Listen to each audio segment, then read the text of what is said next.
Ça permet de s'épanouir dans une idée, dans un projet de vie, faire un métier qui nous plaît, qui a du sens.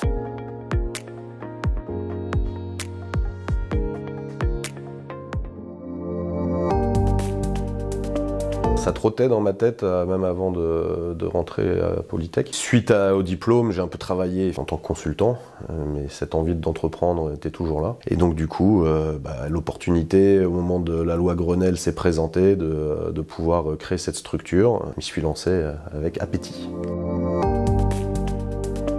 C'est d'apprendre différents métiers. Sur la partie technique pure, on se sent à l'aise.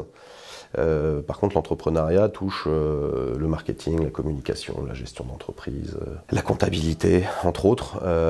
Et tout ça, c'est pas forcément des choses qu'on appréhende, donc il faut l'apprendre sur le tas ou pareil en autodidacte via des tutos ou des formations continues.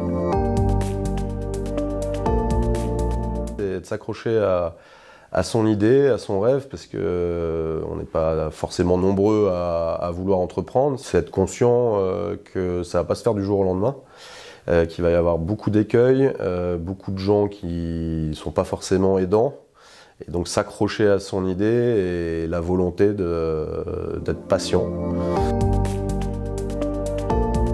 Du positif, ça permet de s'épanouir dans une idée, dans un projet de vie, faire un métier qui nous plaît, qui a du sens. C'est vraiment ce qui m'avait moi motivé à l'époque, c'est de faire des choses qui nous paraissaient utiles à la collectivité. Donc là, c'était sur le développement durable. Si vous avez des idées d'entrepreneuriat, évidemment de bien réfléchir à la faisabilité de votre projet. On sous-estime généralement les études les business plans, c'est très important.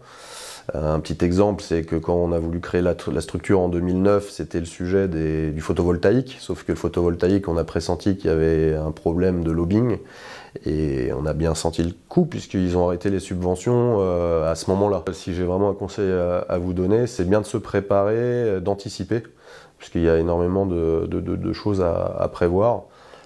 Mais vraiment de croire surtout à son idée.